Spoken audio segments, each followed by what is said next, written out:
ಇದೇ ಸ್ಟೇಷನ್ ಅವರು, CPC BG Desai ಅವರು, CPC AM ಜಮಖಂಡಿ ಅವರು, CPC ಕೃಷ್ಣ ಲಮಾನಿ ಅವರು ಇವರು ತುಂಬ ಒಳ್ಳೆಯ ಕೆಲಸ ಮಾಡಿದ್ದಾರೆ. ಅದರ ಜೊತೆಗೆ ಇನ್ನೊಂದು ನಮ್ಮಲ್ಲಿ ಏನು ಸುವಿಧಾ ಇದೆ, CEIR ಪೋರ್ಟಲ್ ಇರ್ತಾ ಇದ್ದೀವಿ ನಾವು. ಏನಾದರೂ ನಮ್ಮ ಲೆವೆಲಲ್ಲಿ ಏನಾದರೂ ಮೊಬೈಲ್ ಕಳ್ತನ ಆದರೆ ಸೆಂಟ್ರಲ್ ರಿಜಿಸ್ಟ್ರಿ ಅಂತ ಒಂದು ಪೋರ್ಟಲ್ ಇದೆ. ಆ ಪೋರ್ಟಲಲ್ಲಿ ತಾವೇ ರಿಜಿಸ್ಟರ್ ಮಾಡಿ ಹೇಳ್ಬೋದು, ಇದು ನನ್ನ ಫೋನ್ ಇಟ್ಟು ಈ ಪ್ಲೇಸಲ್ಲಿ ಕಳ್ತನ ಆಗಿದೆ. ಆ ಪೋರ್ಟಲಲ್ಲಿ ಡಿಟೇಲ್ ಅಪ್ಲೋಡ್ ಆಗುತ್ತೆ. ನೆಕ್ಸ್ಟ್ ಆ ಫೋನ್ ಯಾವಾಗ ಯೂಸ್ ಆಗುತ್ತೆ ಆ ಟೈಮಲ್ಲಿ ತಮಗೆ ಕೂಡ ಇಂಟಿಮೇಷನ್ ಸಿಗುತ್ತೆ. ಆ ಲೋಕಲ್ ಸ್ಥಳೀಯ ಪೊಲೀಸ್ ಸ್ಟೇಷನ್ ಕೂಡ ಇಂಟಿಮೇಷನ್ ಸಿಗುತ್ತೆ. ಇಂಟಿಮೇಷನ್ ಸಿಕ್ಕಿದಾಗ ಲೋಕಲ್ ಸ್ಟೇಷನ್ ಜವಾಬ್ದಾರಿ ಏನಿದೆ ಅಂತ ಫೋನ್ ಎಲ್ಲಿ ಯೂಸ್ ಆಗ್ತಾ ಇದೆ, ಯಾರು ಯೂಸ್ ಮಾಡ್ತಾ ಇದ್ದಾರೆ ಅವ್ರ ಕಡೆಯಿಂದ ರಿಕವರಿ ಮಾಡಬೇಕು. ಇದರಲ್ಲಿ ಕೂಡ ನಾವು ಒಮ್ಮೆ ತಿಂಗಳು ಡ್ರೈವ್ ಮಾಡ್ತಾ ಇದ್ದೀವಿ. ಸೊ ಇಂಥ ಡ್ರೈವ್ ಕೂಡ ಇವರು ಮಾಡಿದ್ದಾರೆ. ಆ ಡ್ರೈವಲ್ಲಿ ಇವರಿಗೆ 30 ಕಲ್ತನ ಮೊಬೈಲ್ ಇವರಿಗೆ ರಿಕವರಿ ಮಾಡಿ ಪೊಲೀಸರು ಉನ್ನತಿಯಿಂದ ಕೊಡ್ತಾ ಇದ್ದಾರೆ. Total 30 mobiles, total value 4,90,000. ಈ ಟೋಟಲ್ 3 ಪ್ರಕರಣದಲ್ಲಿ ನಮ್ಗೆ ಏನು ಸಕ್ಸಸ್ ಸಿಕ್ಕಿದೆ ಅದ್ರ ಬಗ್ಗೆ ನಾವು ಈಗಾಗಲೇ ನಮ್ಮ ಮುಖಾಂತರ ಪಬ್ಲಿಕ್ ಕೂಡ ತಿಳಿಸ್ತಾ ಇದ್ದೀವಿ. ಮತ್ತು ಇನ್ನೊಂದು ಸಿಸ್ಟಮ್ ಏನು ಸ್ಟಾರ್ಟ್ ಮಾಡಿದ್ವಿ, lock the house monitoring system.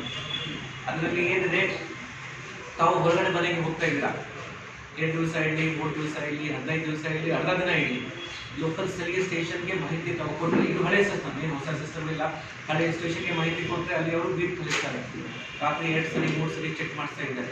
ಅದರಲ್ಲಿ ನಾವು ಏನು ಹೊಸ ಜಾರಿ ಮಾಡಿದ್ದೀವಿ, ತಾವು ಫಿಸಿಕಲಿ ಒಂದು ಸ್ಟೇಷನ್ಗೆ ಮಾಹಿತಿ ಕೊಡೋಕ್ಕೆ ಅವಶ್ಯಕತೆ ಇಲ್ಲ. ನಮಗೆ ಒಂದು ನಂಬರ್ ಕೊಡ್ತಾ ಇದ್ದೀವಿ ವಾಟ್ಸಪ್ ಮುಖಾಂತರ. ಆ ನಂಬರಲ್ಲಿ ತಾವು ಎಷ್ಟು ಟೈಮಿಂದ ಎಷ್ಟು ಟೈಮ್ ಹೋಗ್ತಾ ಇದ್ದೀರಾ, ಏನಾದರೂ ಆ ಮನೆಯಲ್ಲಿ ಸಮಸ್ಯೆ ಬಂದರೆ ಈ ನಂಬರ್ಗೆ ಕಾಂಟ್ಯಾಕ್ಟ್ ಮಾಡ್ಬೋದು. ಒಂದು ಕಾಂಟ್ಯಾಕ್ಟ್ ನಂಬರ್ ಕೊಡೋದು ಇದ್ದರೆ, ಪ್ಲಸ್ ನಮ್ಮ ಮನೆಯಲ್ಲಿ ಈಗಾಗಲೇ ಏನಾದರೂ ವ್ಯಾಲ್ಯೂಬಲ್ಸ್ ಇದೆ ಅಥವಾ ಇಲ್ಲ, ಅಥವಾ ಏನಾದರೂ ಬೇಸಿಕ್ ಇನ್ಫಾರ್ಮೇಷನ್ ನಮಗೆ ಕೊಟ್ಟರೆ, ಸೆಂಟ್ರಲ್ ಆಗಿ ನಾವು ಮಾಡ್ತಾ ಇದ್ದೀವಿ, ಕೊಟ್ಟರೆ ನಾವು ಆ ಕನ್ಸರ್ನ್ ಬೀಟ್ ಕಾನ್ಸ್ಟೇಬಲ್ಗೆ ಕೊಡ್ತೀವಿ. ಕಡ್ಡಾಯವಾಗಿ ಆ ಬೀಟ್ ಕಾನ್ಸ್ಟೇಬಲ್ ಅಥವಾ ನೈಟಲ್ಲಿ ಬೀಟಲ್ಲಿ ಯಾರು ಇರ್ತಾರೆ 2-3 ಸಲ ಆ ಮನೆಗೆ ಹೋಗಿ ಫೋಟೋ ಹಾಕಬೇಕು. ಅಸಾಧ್ಯ ಇದ್ದರೆ ಆ ಫೋಟೋ ಕೂಡ ತಮ್ಮ ಜೊತೆ ಮತ್ತೆ ವಾಪಸ್ಸಲ್ಲಿ ಶೇರ್ ಮಾಡ್ತೀವಿ. 100% ಕಲ್ತನ ಪ್ರಿವೆಂಟ್ ಆಗುತ್ತೆ ಅಂತ ಯಾರು ನಮ್ಮ ಎಕ್ಸ್ಪೆಕ್ಟೇಷನ್ ಕೂಡ ಆ ಥರ ಇಲ್ಲ. ಬಟ್ ಇದರಿಂದ ನಾವು ಅಟ್ಲೀಸ್ಟ್ 50-60% ಕಮ್ಮಿ ಮಾಡ್ಬೋದು. ಪ್ಲಸ್ ಇವರಿಗೆ ಏನಾಗುತ್ತೆ, ಆ ಟೈಮಲ್ಲಿ ಈ ಥರ ಲಾಕ್ ಹೌಸ್ ಏನು ಲಾಕ್ ಆಗಿರುವ ಮನೆ ಏನಿರುತ್ತೆ ಆ ಟೈಮಲ್ಲಿ ಕಲ್ಲರು ಕೂಡ ಆ ಟೈಮಲ್ಲಿ ತಿರುಗಾಡ್ತಾ ಇರ್ತಾರೆ ಅಂತ ಅವರಿಗೆ ಕೂಡ ನಾವು ಹಿಡಿಬಹುದು ಅಂತ ನಮ್ಮ ಕಡೆ. ಸೊ ಇದು ಬಿಟ್ಟು ನಮ್ಮ ಜಿಲ್ಲೆಯಲ್ಲಿ ಕಲ್ತನ ಪ್ರಕರಣ ಜಾಸ್ತಿ ಆಗುತ್ತೆ. ಈ ಕಟಾವ್ ಟೈಮಲ್ಲಿ ಜಾಸ್ತಿ ಪ್ರಕರಣ ಆಗುತ್ತೆ. ಬಟ್ ಇತ್ತೀಚೆಗೆ ರಿಕವರಿ ಕೂಡ ತುಂಬ ಚೆನ್ನಾಗಿ ಆಗಿದೆ. ಬೇರೆ ಸ್ಟೇಷನ್ ಬಗ್ಗೆ ಮಾತಾಡೋದಿದ್ರೆ ನಮ್ಮ ಇಷ್ಟದಲ್ಲಿ 50 ಲಕ್ಷ ರಿಕವರಿ ಮಾಡಿದ್ದಾರೆ, ಜಮಖಂಡಿಯಲ್ಲಿ ಮಾಡಿದ್ದಾರೆ, ಗಂಗೂರಲ್ಲಿ ಮಾಡಿದ್ದಾರೆ, ಬಾಗಲಕೋಟೆ ಟೌನಲ್ಲಿ ಮಾಡಿದ್ದಾರೆ. ರಿಕವರಿ ಜಾಸ್ತಿ ಆಗ್ತಾ ಇದೆ.